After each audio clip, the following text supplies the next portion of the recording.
Romanos capítulo 10. Antes de nós lermos aí Romanos capítulo 10, só relembrando um pouco aqui do que nós tratamos até chegar aqui a este ponto que nós estamos, né? Como faz algum tempo já que eu não exponho aqui Romanos, só relembrando você de todo o contexto, né? De toda a epístola, de um modo geral, até onde nós chegamos aqui. Você se lembra que a carta de Paulo aos Romanos é uma das epístolas mais importantes, né? Se pudéssemos colocar em graduação. Aqui nós temos o anúncio do Evangelho, nós temos a obra de Deus, o plano de Deus de salvação sendo executado e o apóstolo Paulo apresentando a todos nós. Muitos pastores, eles têm receio de pregar a epístola de Paulo aos Romanos, ou a carta de Paulo aos Romanos, à igreja. Porque dizem eles que é uma carta que difícil de compreensão, difícil de se compreender, que há muitos assuntos teológicos aqui, muitas doutrinas, né? E isso não deve ser de utilidade à igreja. Isso é um grande erro, é um grande equívoco, porque quando Paulo escreve esta epístola, a igreja, e já diz o nome, já está dizendo, a igreja que estava em Roma, Paulo não escreveu para um concílio de pastores, Paulo não escreveu esta epístola para ser lida em meio a uma reunião de líderes e pastores da igreja primitiva. Paulo ele escreve esta carta para ser lida à igreja do Senhor, a membros daquela igreja. Então é claro que esta epístola tem tudo a ver comigo e com você. É algo que deve ser assim exposto em toda a igreja. Eu sei que há muita dificuldade, sem dúvida alguma, mas é necessário expor as Sagradas Escrituras. E por isso que nós nos esforçamos para estar expondo aqui a palavra de Deus. Se você se lembra, do capítulo 1 até o capítulo 3, e de forma mais precisa, no verso 20 do capítulo 3, qual foi o trabalho que Paulo teve até dentro destes capítulos, né? Do 1 até o verso 20 do capítulo 3. Todo o trabalho do apóstolo Paulo e toda a sua exposição e toda a sua argumentação foi em torno do seguinte. Primeiro, Paulo está investindo um tempo para dizer que todos são pecadores. Ou melhor, Paulo começa dizendo acerca dos gentios. Gentio era todo aquele que não fazia parte do povo de Deus. Ou seja, era um ímpio, era um pagão. Você se lembra que a nação de Israel é o povo escolhido de Deus, escolhido por Deus, separado por Deus. Dentre todos os outros povos, somente aquele povo pertencia ao Senhor e servia ao Senhor. E aí então Paulo está dizendo que os gentios são depravados, corrompidos da planta dos pés ao alto da cabeça. E Paulo desenvolve a sua argumentação dentro deste ponto. Após isso, Paulo parte então para mostrar que os judeus, aquele povo que batia no peito e dizia ser povo de Deus, mas que estavam tão distantes das Sagradas Escrituras, que estavam tão distantes de Deus, achavam que poderiam ser salvos pelos seus próprios méritos, pelas suas próprias obras. E Paulo mostra a eles que, inclusive os judeus, ou seja, toda a raça humana é completamente perdida, depravada, corrompida, da planta dos pés ao alto da cabeça. E Paulo culmina no ponto mais importante, ali no capítulo 3, verso 20, reafirmando a sua tese, dizendo que todos pecaram, que todos carecem da glória de Deus. Ou seja, ele encerra, né, a sua argumentação dizendo, de forma muito enérgica, isso: todos são pecadores, todos pecaram, todos pecaram. E aí então, do verso 21 do capítulo 3 em diante, Paulo começa a tratar acerca da justificação pela fé. Após ele mostrar que todos os seres humanos, a raça humana, está corrompida, caiu, depravada, e ela não pode se salvar, ela não tem mérito algum para se salvar, ela não tem boas obras para apresentar a Deus. Então o homem está perdido, porque a Bíblia diz que nós merecíamos a morte e o inferno. E é exatamente isso que a raça humana merece. O homem pecou e ele merece a morte e o inferno. E aí Paulo então ele aponta a direção, ele mostra o caminho por qual o homem pode ser salvo. E ele diz que não é por meio de Maria, ele não diz que é por meio de Alá, ele não diz que é por meio de Buda, ele não diz que é por meio do seu dinheiro, ele não diz que é por meio das suas boas obras, mas ele diz que o único meio pelo qual o homem pode ser salvo é justamente pelo sacrifício de Cristo naquela cruz do Calvário. Aonde a justiça de Cristo, ou seja, ele não havia pecado, ele não tinha pecado, ele cumpriu toda a exigência de Deus Pai. E então a ira de Deus foi descarregada sobre ele, e a justiça de Cristo nos é imputada, nos é creditada. E Paulo diz, este é o único meio pelo qual o homem pode ser salvo. Crendo na justiça de Cristo, crendo no sacrifício de Cristo, nós então temos acesso a Deus. E aí você precisa se lembrar que Paulo, no capítulo 4, ele vai dar 2 exemplos acerca da justificação pela fé. Se você se lembra, os judeus, diferentemente dos crentes de hoje em dia, os judeus eles tinham um domínio das Sagradas Escrituras, eles tinham um domínio do Antigo Testamento. Então eles conheciam a palavra de Deus. E esses homens então viviam argumentando que Abraão havia sido salvo por suas obras. E aí Paulo então, tendo isso em mente, para tratar esta possível objeção, Paulo cita 2 exemplos do Antigo Testamento. Paulo cita 2 grandes nomes que eram respeitados no Antigo Testamento e são respeitados até hoje, que é de Abraão e de Davi. Se você se lembra, Abraão é o pai da fé. Todos nós nos lembramos do episódio em que Deus fala com Abraão que vai lhe dar um filho, e aquele homem, o pai da fé, ele ri de Deus. Ele ri, como assim? Nós vamos ter um filho? Ou seja, o pai da fé, naquele exato momento, não está crendo, não está confiando em Deus. E aí Paulo, para tratar esta possível objeção, Paulo cita Abraão, mas Paulo remete a Gênesis, aonde Paulo diz, Abraão creu em Deus e isso lhe foi imputado como justiça, para mostrar aos seus possíveis ouvintes o seguinte, Abraão não foi salvo por obras. Abraão foi salvo porque ele creu. Ele confiou em Deus. Ele depositou em Deus a sua esperança e a sua confiança. Da mesma maneira, Paulo cita também Davi para argumentar esta sua tese. E aí no capítulo 5, nós temos o plano ali sendo executado, onde Paulo diz, logo no verso 1, portanto, justificados pela fé, temos paz com Deus, por meio de nosso Senhor Jesus Cristo. Este é o maior benefício que nós recebemos. Esse é o maior presente que nós recebemos se você foi lavado e remido pelo sangue do Cordeiro.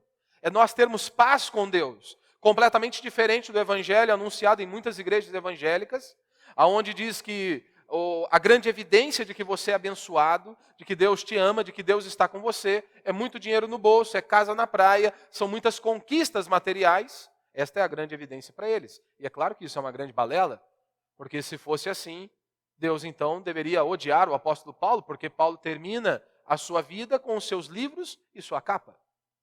Eu sei que há exemplos nas Escrituras como o de Davi. Davi termina os seus dias em ditosa velhice, com muito dinheiro, com muitos bens, e era um grande servo de Deus.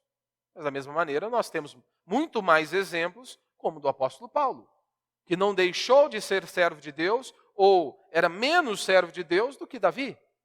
Todos eles eram servos de Deus, todos eles eram fiéis ao Senhor. E o grande ponto é justamente esse. Aquilo que Cristo fez na cruz do Calvário foi nos reconciliar com Deus, porque nós éramos inimigos de Deus. É o que a palavra de Deus nos ensina, e é o que nós cremos. Nós éramos inimigos, nós odiávamos a Deus.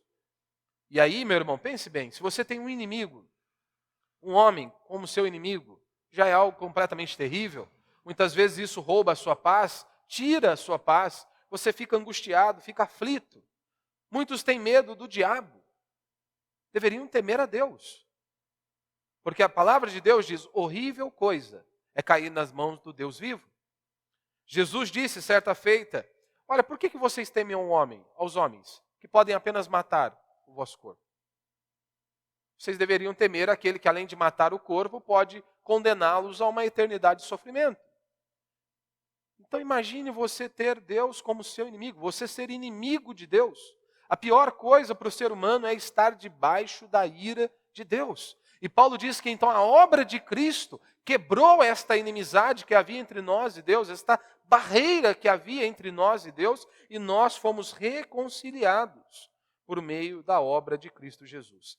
No capítulo 6 e 7, Paulo ele vai mostrar acerca do pecado, onde Paulo, de forma mais precisa, no capítulo 6, ele diz que nós cristãos, se você tem o Espírito de Deus, se o Espírito Santo habita em você, você não é escravo do pecado. Como ele diz de maneira muito precisa no verso 6 do capítulo 6. Ele vai dizer isso, que nós não somos escravos do pecado. Nós precisamos nos lembrar e saber que nós somos livres em Cristo Jesus. E aí no capítulo 8, Paulo vai falar desta nova vida. debaixo da graça de Deus. E Paulo diz que nós somos mais que vencedores em Cristo Jesus, não apesar dos sofrimentos, mas inclusive nos sofrimentos, nós somos mais que vencedores. E é claro que esta ideia não cabe dentro da teologia moderna. Porque na teologia moderna, se você é um filho de Deus, você não pode sofrer. Você não pode passar por angústias, você não pode passar por nenhuma aflição. Mas a questão do sofrimento está em toda a palavra de Deus. De Gênesis a Apocalipse, nós temos inúmeros relatos dos sofrimentos, das angústias, das aflições do povo de Deus. E a palavra de Deus sempre garantindo que Deus estava com eles, que a bênção de Deus era sobre eles, mesmo nos piores cenários possíveis. E aí então, agora no capítulo 9, 10 e 11, nós temos uma outra divisão onde Paulo está mostrando, porque poderia se levantar ali no meio do povo, em meio aos judeus, uma argumentação, ora, mas se Deus tem a sua palavra e Deus diz que o seu povo irá servi-lo, por que então? Será que a palavra de Deus falhou? Será que a palavra de Deus não se cumpriu? Porque muitos judeus não estavam servindo a Deus. Será que então a palavra de Deus errou em sua palavra? E aí você se lembra que todo o capítulo 9 eu falei basicamente ali sobre a doutrina da eleição, da predestinação, falei da graça de Deus, da soberania humana, da soberania de Deus e da responsabilidade humana, desenvolvi toda esta argumentação aqui no capítulo 9. E agora no capítulo 10, Paulo vai mostrar isso mais uma vez, a questão da justificação pela fé.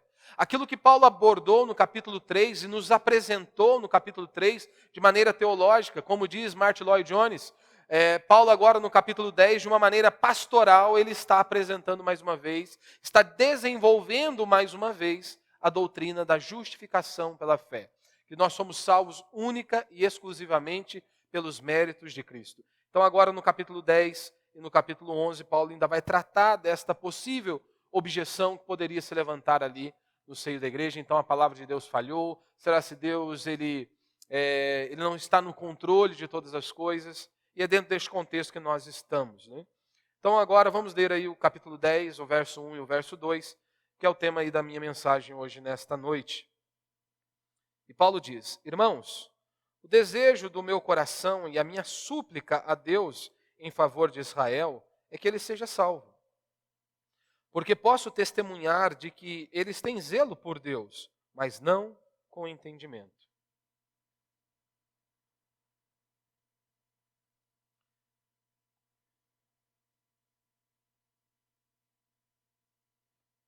Como eu disse aí, o tema da minha mensagem hoje é o zelo por Deus, mas não com entendimento, que é basicamente o que está escrito aqui no verso 2, né? Porque posso testemunhar de que eles têm zelo por Deus, mas não com entendimento. Em outras palavras, o tema da mensagem poderia ser: a sua ignorância te torna inimigo de Deus.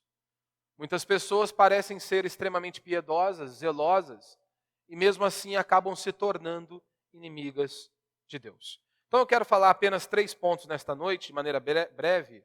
Primeiro, princípio que eu quero destacar aqui, que nós estamos diante de um teólogo e um intercessor. Verso 1, Paulo diz, né? Irmãos, o desejo do meu coração e a minha súplica, ou seja, a minha oração a Deus em favor de Israel, é que ele seja salvo. Paulo é o maior teólogo aqui do Novo Testamento, e Paulo também é um dos maiores intercessores que nós temos aqui no Novo Testamento. E por que é importante frisar esses 2 pontos, que para muitos podem ser 2 extremos, que para muitos podem ser coisas que não andam lado a lado. Todavia, quando nós olhamos para o apóstolo Paulo, nós vemos que isso andava lado a lado, as 2 coisas andavam juntas. Paulo era um teólogo, um homem que tinha muito conhecimento, e mesmo assim era um homem com um fervor espiritual, um homem que dobrava os seus joelhos inúmeras vezes em prol de outras pessoas. Um homem que clamava ao Senhor, que buscava ao Senhor, que intercedia por almas. E é coisas que nós muitas vezes não vemos hoje. Nós estamos diante, mais uma vez, de Paulo orando pela salvação dos judeus.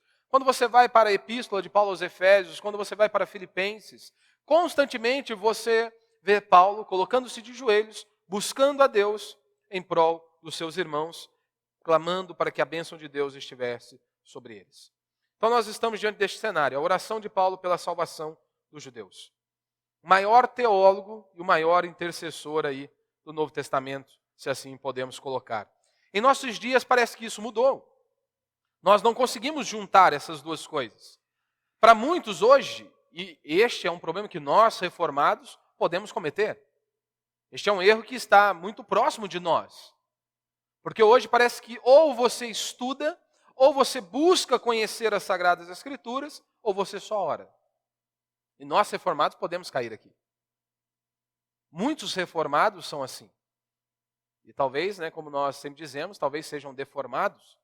Porque é impossível que você, tendo um conhecimento de Deus, das Sagradas Escrituras, você enxergando por meio das Sagradas Escrituras a sua fragilidade, isso não te leve a se prostrar diante de Deus, buscar a Deus, clamar ao Senhor, em busca de auxílio, de refrigério, de renovo, de transformação, de força, para caminhar todos os dias. Mas hoje parece que essas duas coisas não podem andar juntas. Ou você se dedica a conhecer a Deus, a estudar teologia, a se devotar aos estudos, a se esforçar ali nos estudos, ou você fica com a oração. É comum, e não deveria ser, nós vermos hoje pessoas que se dedicam muito ao ensino, parecem ser as pessoas que menos oram. Aqueles que mais buscam conhecer a Deus, que mais buscam estudar a palavra de Deus, parece que são as que menos oram, as que menos dobram os seus joelhos e buscam a Deus. Aqueles que mais sabem são os que menos oram. Isso não pode acontecer. Nós não podemos achar que isso é normal. Então este é o primeiro ponto que eu queria destacar. O segundo ponto que eu quero destacar é o amor de Paulo pelos judeus. Isso está de maneira muito clara aqui também nesse texto, onde Paulo ele vai dizer, irmãos, o desejo do meu coração, a minha súplica a Deus em favor de Israel é que ele seja salvo. Nós notamos aqui que Paulo ele ama a pregação, ele ama Deus, ele ama a palavra de Deus, mas Paulo também ama as pessoas a quem ele prega. Paulo ama as pessoas que estão ao seu redor. E você vai ver que isso é muito difícil. Isso é algo completamente difícil. E aí nós temos que nos lembrar um ponto importante aqui, é pelo que o apóstolo Paulo está orando, está clamando, está intercedendo a Deus em prol dos judeus. Você nota aqui, no final do verso 1, ele diz, a minha súplica a Deus em favor de Israel é que ele seja salvo. Paulo estava orando por prosperidade financeira. Esta era a intercessão do apóstolo Paulo? Não. Paulo estava orando por uma libertação política? Não. Paulo estava orando a Deus, intercedendo em prol dos judeus por uma cura física? A resposta é não. Embora todas estas coisas pudessem trazer inúmeros benefícios aos judeus, prosperar ainda mais, ter uma libertação política, porque afinal de contas eles estavam debaixo do Império Romano, não deveria ser nada bom para eles naqueles dias, como muitas vezes eles já sofreram, foram escravizados. Será se havia pessoas enfermas ali que precisavam de cura? Com certeza haveria.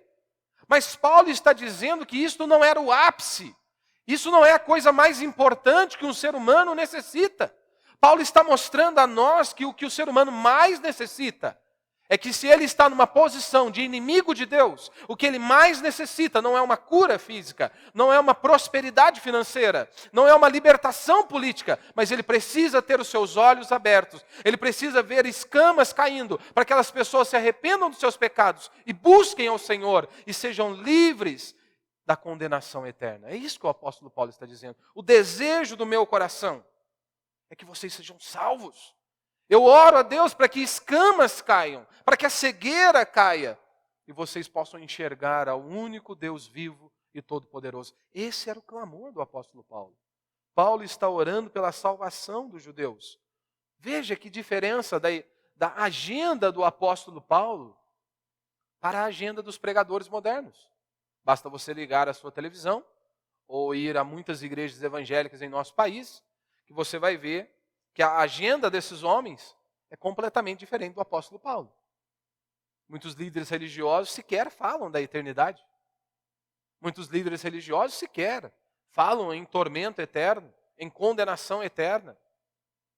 A agenda de muitos líderes religiosos hoje gira apenas em torno de bênção, de prosperidade, de cura, de refrigério.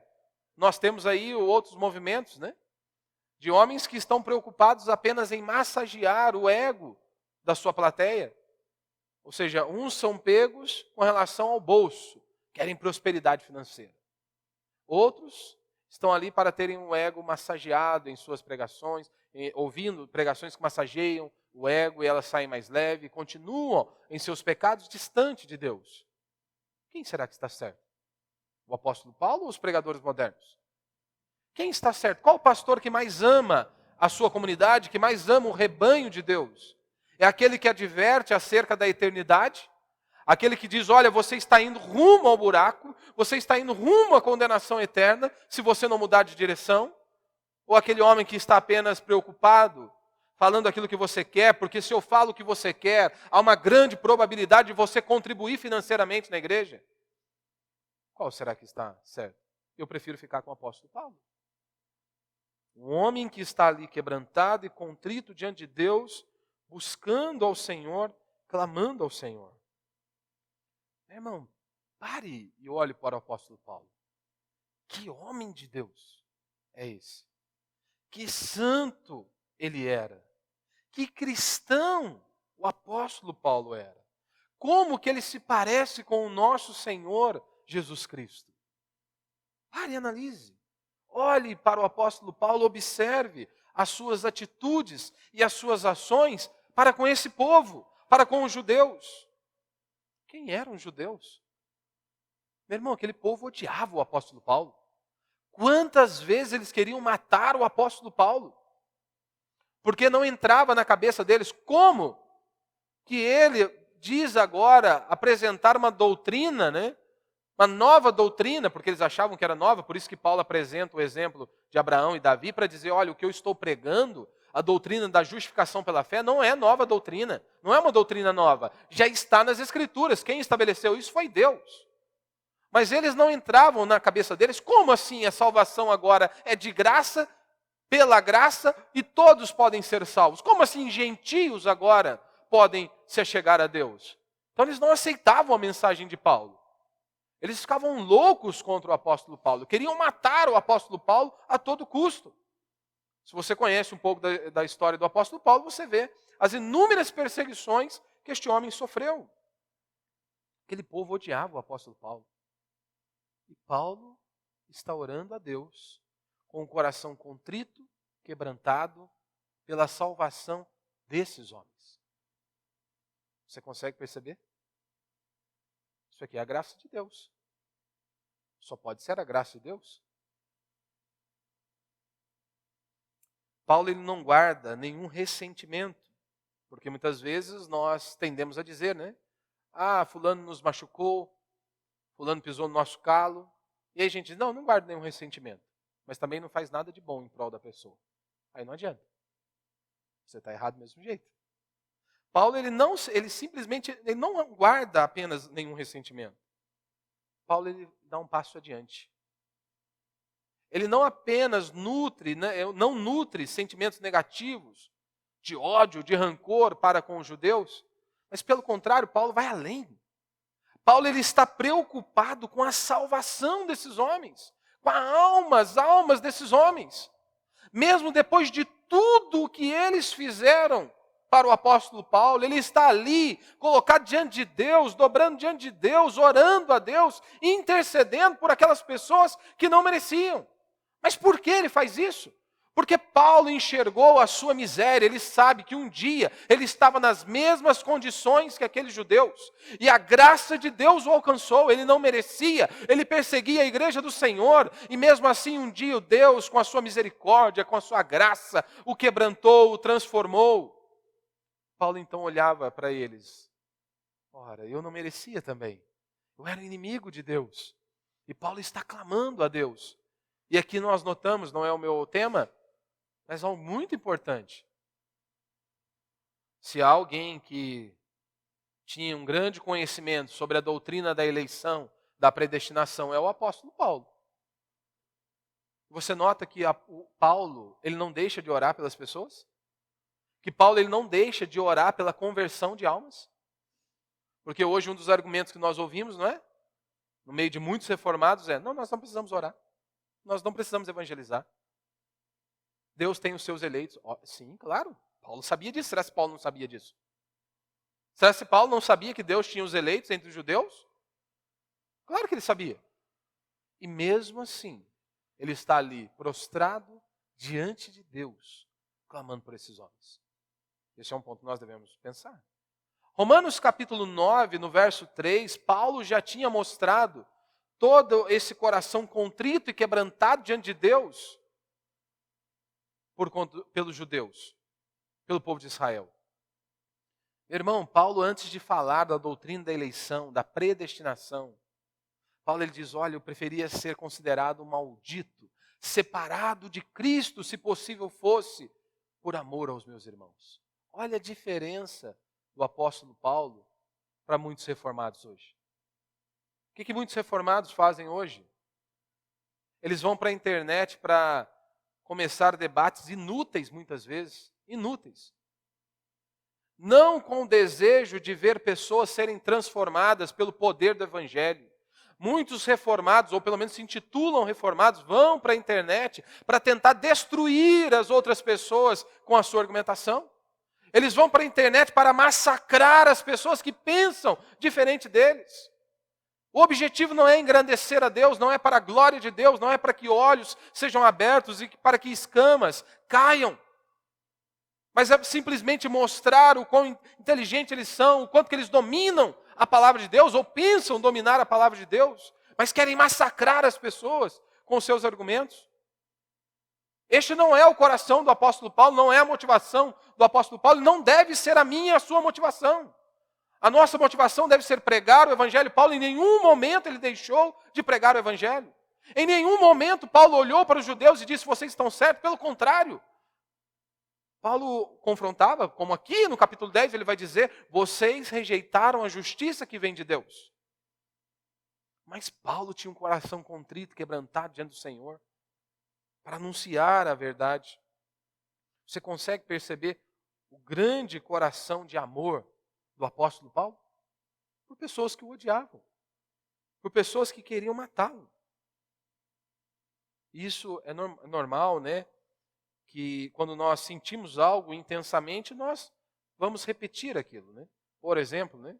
Por isso que Paulo constantemente ele vai repetir esse mostrar e demonstrar esse amor, esse coração contrito, quebrantado, porque um dia ele foi alcançado por esse Deus misericordioso, gracioso, que é o nosso Deus.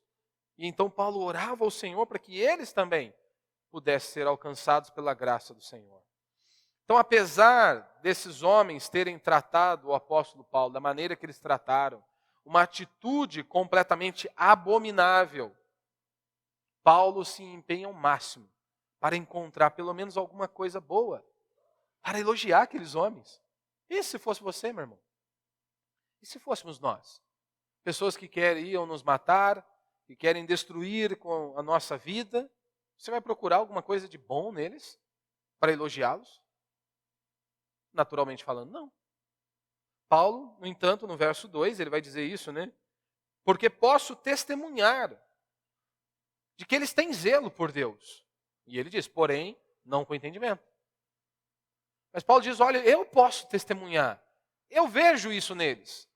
Se esforçam, há uma grande dedicação, porém eles não estão embasados na verdade. Mas Paulo está ali buscando alguma coisa de bom. Para dizer, não, isso aqui. Olha que homem extraordinário é o apóstolo Paulo. Paulo não agride os judeus porque eles pensam diferente e creem diferente dele. Veja a atitude do apóstolo Paulo para com esses judeus.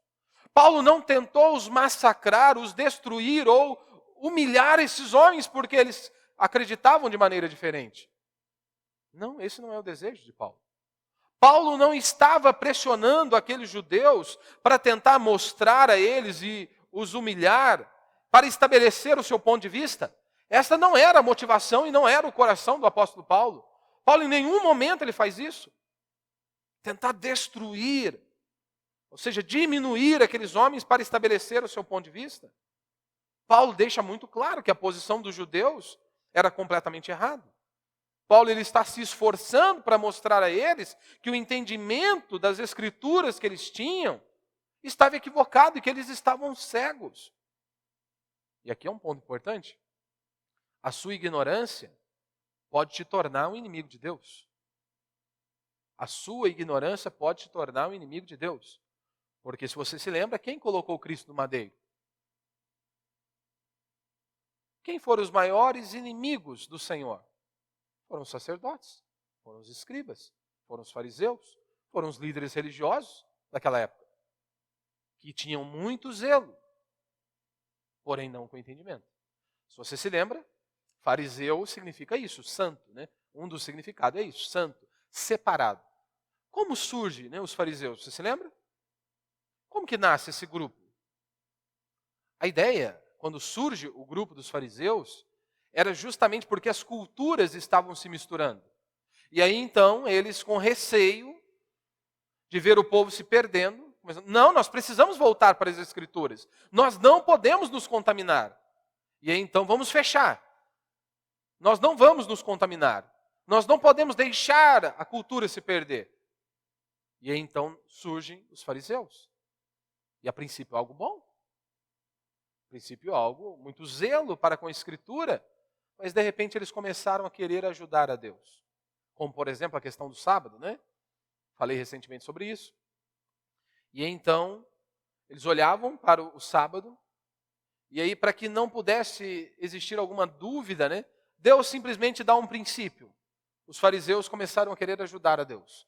Não, vamos colocar aqui quantos metros ou quantos passos as pessoas podem dar no dia de sábado para que elas não venham pecar. E eles tentaram fazer isso com toda a lei de Deus. E é por isso que nós temos muitas leis aí que foram criadas pelos escribas, pelos fariseus. Ou seja, eles acabaram se tornando inimigos de Deus. Então a sua ignorância pode te levar a ser um inimigo de Deus. A sua ignorância pode te tornar um grande inimigo de Deus. E é por isso que Paulo está dizendo, eles têm zelo por Deus, porém não com entendimento. Paulo estava preocupado com a cegueira e com o erro daqueles homens. Mas o seu maior desejo era mostrar a eles um caminho melhor. O seu maior desejo não era humilhá-los, mas era mostrar a Cristo. Era mostrar o caminho da redenção, era mostrar a obra de Cristo Jesus na cruz do Calvário e chamá-los ao arrependimento. Este era o desejo do apóstolo Paulo. Meu irmão, aí eu te pergunto, quantas pessoas que nós conhecemos que têm as mesmas atitudes dos judeus, seja para com o Evangelho, seja para com Deus, ou seja para com nós, conosco, para com os cristãos? Você se lembra? O judeu tinha uma repulsa a Cristo. O judeu odiava o apóstolo Paulo. Eles não queriam ouvir a mensagem do Evangelho. Quantos de nós aqui lidamos com pessoas todos os dias? Quantas pessoas nós conhecemos que muitas vezes têm a mesma atitude quando você fala do Evangelho, quando você prega Cristo? Elas te odeiam, muitas vezes podem te xingar com palavras, muitas vezes podem fugir de você para não ouvir você pregar o Evangelho. Outras podem inclusive te afrontar, porque você está anunciando o Evangelho. Quantas pessoas nós lidamos todos os dias assim? E a pergunta que eu te faço é, como você trata essas pessoas? Como você lida com essas pessoas? Como nós lidamos com essas situações? Há muitas pessoas que acham, há muitos crentes que eles acham que as pessoas são descartáveis, porque eles nos maltrataram, porque eles nos xingaram. Não, nós não vamos mais orar por eles. Ora, quantas pessoas, quantos de nós aqui, muitas e muitas vezes, antes de nos convertermos, fugíamos dos crentes, desprezávamos os crentes, muitas vezes zombávamos dos crentes, zombávamos de Deus, da palavra de Deus. E eles continuavam lá orando, intercedendo, clamando ao Senhor. Por que nós não podemos levar um desaforo para casa? Por que nós não podemos, muitas vezes, ser humilhados pelas pessoas que automaticamente nós já dizemos, vou arriscar o nome desse fulano aqui, não oro mais por ele. Não recebeu o meu convite? Não aceitou ouvir a palavra de Deus? Que se exploda, que vá para o inferno ele com a família dele. Muitas vezes você não pode verbalizar, você não verbaliza isso. Mas muitas vezes é isso que passa dentro do seu coração. Pode passar dentro do nosso coração. Ah, eles não querem ouvir? Vou deixar para lá. Nós precisamos aprender a sermos objetivos com respeito aos incrédulos. Você não pode deixar-se levar ou agir emocionalmente. Como assim, pastor? Se você nota que tanto no capítulo 10 como no capítulo 9, que Paulo está ali, tem emoção no que ele está falando. Paulo está com o coração contrito, quebrantado diante de Deus. Pastor, mas o senhor acabou de falar que a gente não pode ser levado pela emoção? Então não estou entendendo. Paulo não demonstrou a sua emoção aqui? Sim. Porém, Paulo não se deixava ser dominado por suas emoções. E eu explico por quê. Aqui, Paulo já tinha sofrido horrores. As pessoas já queriam matá-lo, as pessoas já queriam destruí-lo, as pessoas queriam exterminar o apóstolo Paulo. Naturalmente falando, qual seria a reação? Não quero nem saber desse povo. Eu orar para essas pessoas? Pregar para essas pessoas? Jamais. Paulo ele não deixou ser levado ou conduzido por suas emoções. É isso que eu quero dizer. Porque se você deixar ser conduzido por suas emoções, você será inútil em prol do reino de Deus. Sabe por quê? Porque as pessoas vão te deixar irritados, as pessoas vão te deixar irritado, as pessoas vão te deixar aborrecido, e se você, neste momento, você ser guiado por suas emoções, conduzido por suas emoções, você será totalmente incapacitado de ajudar essas pessoas. Porque você deixou ser levado pelas emoções, porque ela te maltratou, porque ela te irritou, porque ela te xingou. E aí você é conduzido por suas emoções, você está incapacitado, você não vai estar mais disposto a ajudar aquelas almas. E é exatamente isso que Paulo está nos mostrando.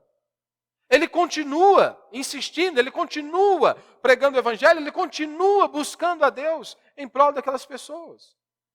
Então nós precisamos e devemos aprender a distinguir entre as pessoas propriamente ditas e o Deus deste mundo, que cega as pessoas deste mundo. Meu irmão, nós estamos aqui porque um dia a graça de Deus nos alcançou, porque um dia Deus foi misericordioso, abriu os nossos olhos. É só por conta disso. Não é porque você é bom, não é porque eu sou bom, nós não temos nada de bom. Nós não somos melhores que ninguém. Então nós temos que aprender a separar isso. Porque muitas vezes nós acabamos ficando com raiva das pessoas. E nós esquecemos que há um fator espiritual ali. Se as escamas não caírem, eles continuam cegos. E é por isso que nós temos que insistir em oração, é por isso que nós temos que insistir em um clamor diante de Deus, colocá-los diante de Deus todos os dias, sejam seus pais, sejam seus amigos, sejam seus familiares, os colegas do trabalho. Você precisa apresentá-los diante de Deus e você precisa continuar pregando o evangelho. Você precisa anunciar a palavra de Deus. Mas você precisa estar ciente disso. É claro, eles odeiam a Deus, eles odeiam o evangelho, eles odeiam a Cristo. É claro que eles vão nos rejeitar, mas eles precisam ouvir a mensagem do evangelho. E aí, se você é conduzido por suas emoções, como que vai ser? Você vai ser inútil. Você não vai conseguir ajudar as pessoas. E é isso que nós temos que aprender aqui com o apóstolo Paulo. Mesmo diante de um cenário completamente adverso, Paulo continua com o coração contrito, quebrantado diante de Deus, anunciando a verdade, pregando a verdade, amando as pessoas, perdoando as pessoas e continua crendo em Deus. Para a gente encerrar, nós vemos aqui a ignorância, espiritual de Israel. Como nós vemos aí no verso 2, no final aí do verso 2, mas vamos ler o verso 2 inteiro aí.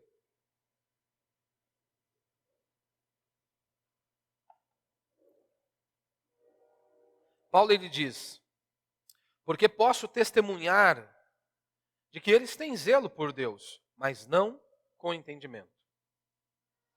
Acabei de citar os fariseus. E é exatamente isso que acontece. O que faltava em Israel? Será se faltava religião? Não. Será se faltava um fervor religioso entre aquelas pessoas? Não. Há relatos que eles andavam com filactérios, versículos, no braço, na testa, de forma literal. eram extremamente zelosos. Então não havia ali uma falta de fervor religioso. O problema de Israel era que o fervor religioso deles estava fora da verdade. E isso os tornou inimigo de Deus. Este era o problema de Israel. O fervor religioso estava fora da verdade. Hoje, muitas pessoas confundem o fervor religioso com a verdade. Não há discernimento, não há uma fé bíblica. Nós vemos isso. Seja em muitas igrejas evangélicas, nós vemos isso fortemente no catolicismo romano. Nós vemos isso. Há muito fervor. Não tem como você dizer, não, aquela pessoa não tem um fervor religioso. Tem. Há muitos que estão todos os dias na igreja, que oram todos os dias, que jejuam todos os dias, mas estão fora da verdade. Vai para a igreja todo dia, ora e jejua todo dia, e mesmo assim essa pessoa está perdida. Não foi isso que Jesus disse aos fariseus? É comum nós vermos isso hoje. Tem uma religiosidade, porém fora da palavra de Deus. Sem zelo, sem entendimento das Sagradas Escrituras. O próprio apóstolo Paulo, ele era dessa maneira. Ele perseguia a igreja. Paulo tinha um zelo religioso gigantesco, porém sem entendimento. Tanto que Paulo estava perseguindo a igreja de Deus, a igreja de Cristo, até que o Senhor o quebra, o moe. Porque tu me persegues, Paulo. E Paulo fazia isso com uma consciência tranquila, porque ele achava que estava trabalhando em prol de Deus, do reino de Deus. Como assim esses cristãos, esses adeptos de Cristo aí?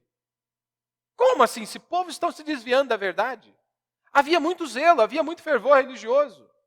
Tanto que Paulo está perseguindo a igreja de Deus, achando que estava agradando a Deus.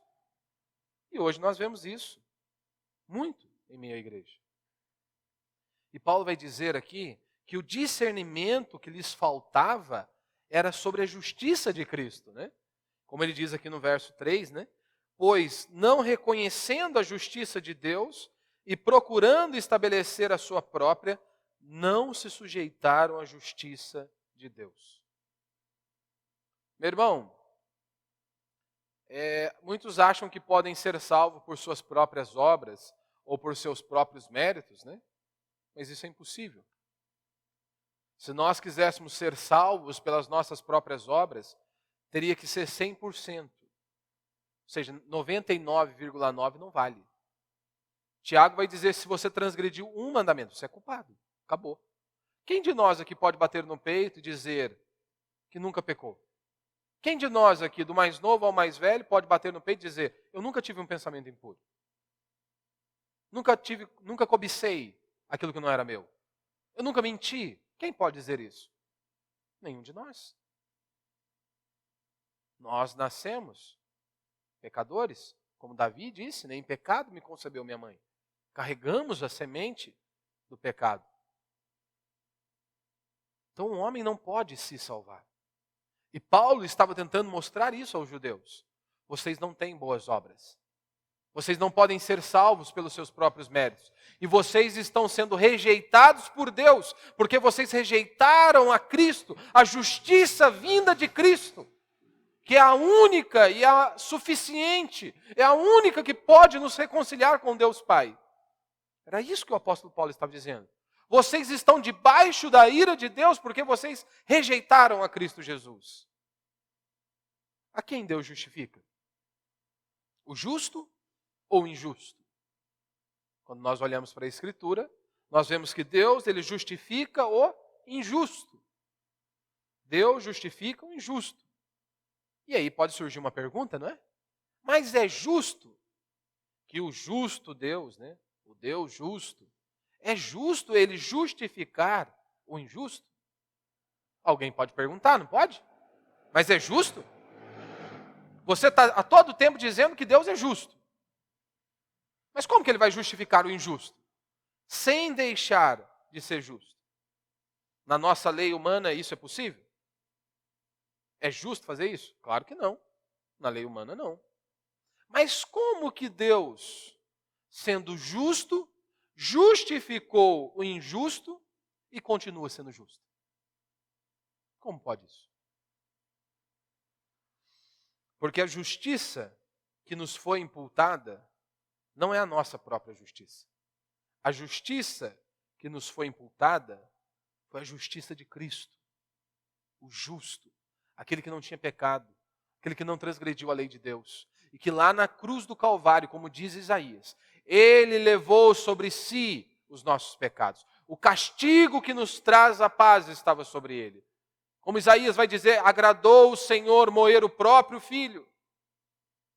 E como Paulo diz aqui em Romanos, pela fé nós recebemos a justiça de Cristo. Pela fé, a justiça de Cristo nos é imputada. E nós podemos nos achegar a Deus e nós somos reconciliados com Deus por meio da obra de Cristo Jesus. Era isso que Paulo estava anunciando. E foi essa justiça vinda de Deus que os judeus rejeitaram.